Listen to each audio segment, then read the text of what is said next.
And they also thought I was joking when I said, give me the address and I'll be right there. Well, they gave it to me. Big mistake. Really big mistake. I'm on my way. I've been telling my fans this for years in like private chats, and it's their favorite story. What up, I'm Rob Level. Right now, I'm going to tell you the most screwed up story about what I did to some guys who you'll see. But I'm pretty much going to tell you how I caught my first 2 felony charges. Breaking and entering, and assault with a deadly weapon. I think that most people will relate to this for the reasoning that I did it. That's the kind of rules I play by. I hope, but I'm a little crazy. But first, I want to thank you for watching this video. What you're about to see is one of my crazy life stories that I use to inspire and motivate people, to show them how far I've came from where I was. If I could do it, anybody can do it. Real quick, I just want you to know this story is intense and it gets a little violent. Okay, so don't judge me too harshly, and it's just a disclaimer. I love telling this story. Okay, I just hope I tell it right. First off, this is a story that taught me to never, ever get angry over a woman, especially women who cheat, okay? Or really anyone who just isn't worth me losing a part of my life or going to jail. Let's get into this. It's a Friday night. I'm living in my grandma's basement, living a dream. I had nowhere else to live at this time. The police had just raided the flop house / trap house that I was living in, and I had gotten into a huge fight with the gang members at that house. Now, that's the last story I told. I'll put a link below this video, you can check it out, all right? If you haven't heard that story, you really need to. That's a good story too. Either way, I wanted to hang out with my girlfriend that night, but through a messenger app online, my girlfriend at the time told me she couldn't hang out that night and that she was hanging out with her friend. Now, to my knowledge, it was just her and her female friend, okay? But about 2 hours later, I was going through beats and working on music every night like I always do, which is how I got here today, nonstop music. But suddenly on the messenger, I still had it open, and my girlfriend at the time sends me a message. So of course, like a super in love, lame, not no more, I instantly look at it, right? So weak back then. Hey, she's like, it says something like, hey boo, or something corny that we would say to each other. Suddenly, she starts saying funny things. Things like, I'm really drunk. Where are you? I just want to fuck you right now. And here's the thing, she doesn't really talk like that. Even when she's drunk, I said stuff like, quit playing. Like, cause it was really weird to me. But suddenly, the next message that was sent changed my life forever. Forever, ever, forever, ever. It said, I'm gonna fuck your girlfriend. I instantly went into a rage. Enough to get me to the boiling point. These guys were on the other side saying that she left her messenger open at a party. I'm like, party? Party? What party? I love this story. So then one of the messages said, she's getting gang in another room. And he was going next. I'm like, yo. I'm gonna beat the shit out of you. And they started mentioning, this is how I just knew I was gonna whoop their ass. They started mentioning how much they bench press. And now there's a whole bunch of guys at this party, and if I was there, they'd beat my ass. And I'm thinking, party, girl getting gangbanged, group of guys at a party, are they all gangbanger? Right? I legit do not think I've ever been more angry or furious in my life than I was in that moment. Dangerous position! Long story short, they thought they were tough, and they also thought I was joking when I said, give me the address and I'll be right there. Well, they gave it to me. Big mistake. Really big mistake. I'm on my way. Okay, so I'm broke, hence living in my grandma's basement. I didn't have a car at this time, so I called my friend. Yo. Told me there's an emergency. He comes and picks me up. I was at the house within 15 minutes. Guess who shows up? Banging on the door. The little glass plates on the side windows, on the side of doors, I could see through them. Here's Johnny. Suddenly you just hear the music cut off. You hear my girlfriend inside go, oh my God.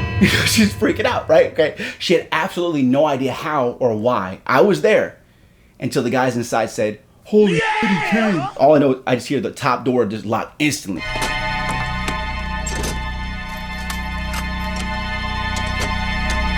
I would have went in, but like I didn't know until they locked that door so fast. And I was looking on the side of the glass and trying to identify which one of these. Which one's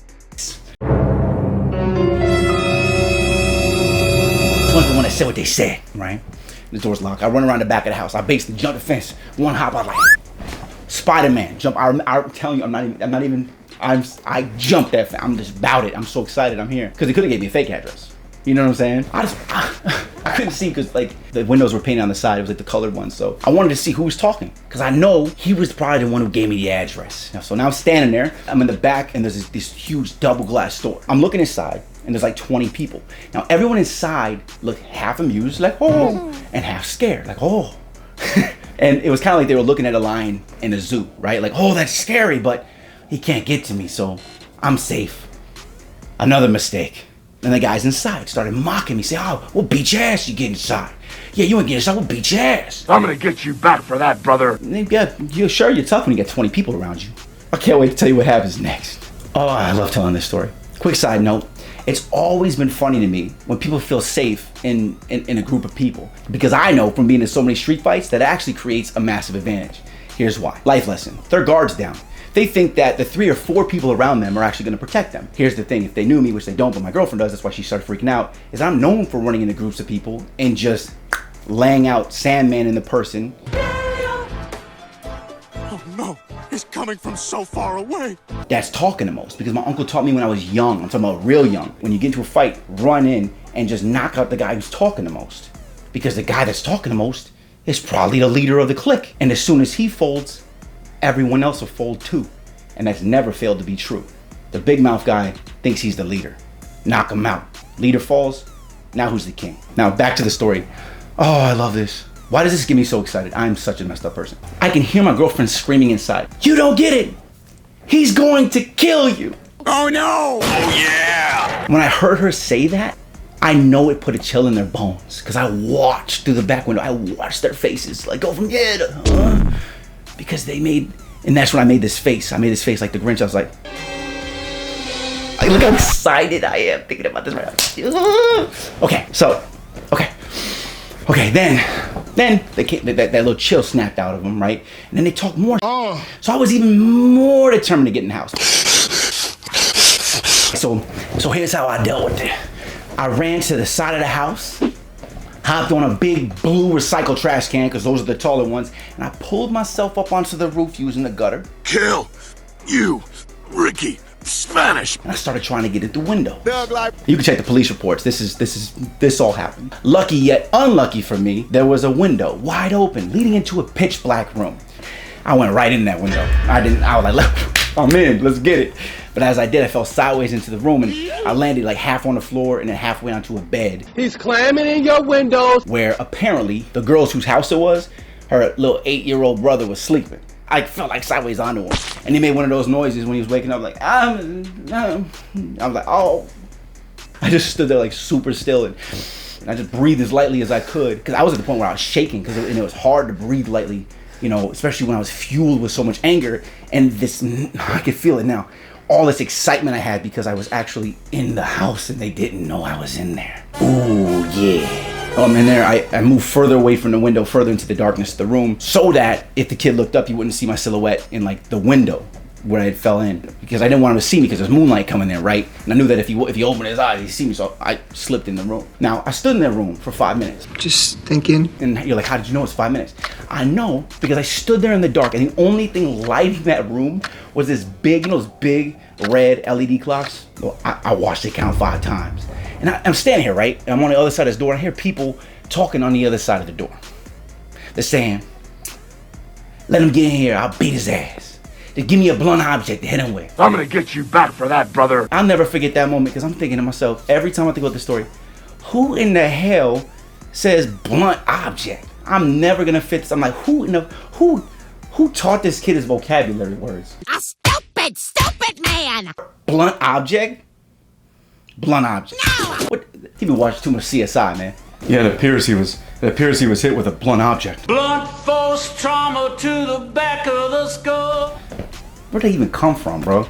Blunt object. Stupid. Stupid man! I hit you with a blunt object. Actually, I did. Alright, but here's the fun part of the story. That talking that was happening, it wasn't coming from downstairs, no. It was coming from just the other side of this door that I was standing by, okay? So I stood there for those 5 minutes, listening to them talk. They were so scared that they were hiding in a place that they thought was the furthest they could get away from me if I got in that front door. They were upstairs on the top steps. They thought they were safe. But God had another plan. I stepped out of that room as quietly as I could. I stepped behind them into the hallway. It's exciting. They were sitting side by side on the very top stair. The 2 guys that were talking to me online. talking about raping my girlfriend, right? In this moment, I kid you not, my girlfriend's at the bottom of the stairs. Everything moves more slow motion than anything else in my life, except for that time I flipped that semi-truck.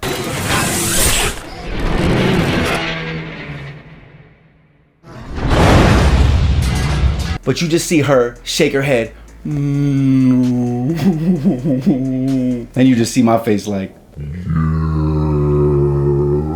Oh yeah! they were screwed for the moment they gave me that address, man. I was not taking disrespect when I was 19. Then everything I went like fast motion. I'm like, boom, hit the first one. His head goes right into the drywall. Okay, when his head comes out of the drywall, all of his hairs are dangling. They ripped out of his head and they're dangling out of the drywall as he rolled down the stairs, with a little bit of extra momentum from my kick in the ass I gave him. I was like, you know what I'm saying? And I can hear everyone in the house is screaming and scrambling, right? So the other guy tried to run. So I grabbed this guy, kind of like a cartoon. You try to run like, the guy can't get choked by it. Got him by the shirt collar. I started banging his face off of the banister at the top of the stairs. Whew, the adrenaline. Anyway, and then I kicked him down the stairs. Right down the stairs. And I run back into the room to go out the window as I came in. And when I did, I actually stepped my foot into the screen that they had popped out. That screen that was stuck around my foot, I had to like get it off my leg. It went right through it. And then I got out on the roof and I'm standing up on top of the roof just watching everybody pour out of the house. And I'm standing there like, aha, like I seriously felt like I was styling out there like a champion, yeah. I felt like a super villain. Put some respect on my name. And it was just an amazing feeling. It's crazy. Now the way that I explain this story, I explain it like it's funny. You know, you may be thinking, is this funny to him? Is this a joke? Right? And I can see why others might not think that it is. But to me, where I'm from, this is the story. This story alone gives me stripes because it proves that I'm about it. I'll do it. Let's get it. And this ended up giving me a ton of street credibility in Southside Chicago. Like, you don't know how many times that this story alone has saved my ass or protected me and had people take me more seriously. And especially with my music when I was doing the battles. It was an extremely powerful moment. And I learned a lot from it. And I had years of court-ordered anger management where I had to see a therapist every Wednesday for it. Overall, it made me a better person. It really did. And what's funny to me is this. I thought that I'd gotten away with this until my grandma calls me and I felt a feeling more terrifying than I've ever felt in my life to that point, which was the exact antithesis opposite of the feeling of power that it gave me when I had done it.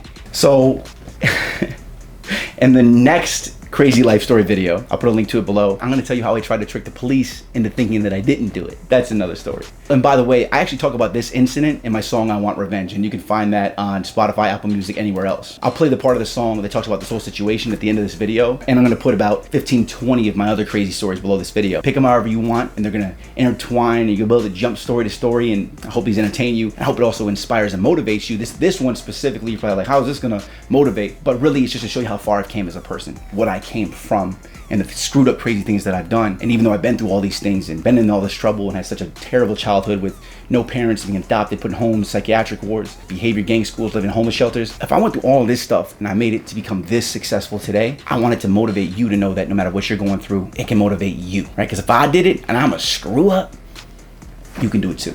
Nobody believed in me, but you know what? I believed in you because nobody believed in me and I did it. Now do me a quick favor, if you enjoyed this story, I got plenty more, click the ones below, and please hit that subscribe button and hit that little bell when you do, so you get notified when I'm releasing more of these videos, which I'm releasing all the time, and also hit that like button because it's really gonna help me with the YouTube algorithm.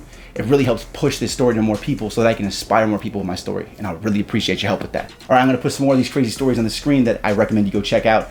And in the background, I'm gonna play I Want Revenge, which is the song where I actually talk about the situation that happened. I'm Rob Level. Follow me, Rob_Level on Instagram. Keep believing in yourself. Keep hustling. And I'll see you at the top. Bending over to pick up a basketball, he kicked me so hard in my ass, I think his foot penetrated my ass.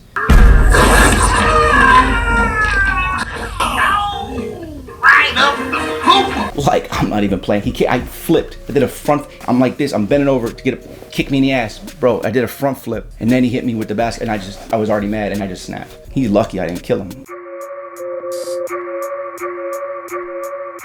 Level. Ooh, I would've thought by now that I'd be way past these days.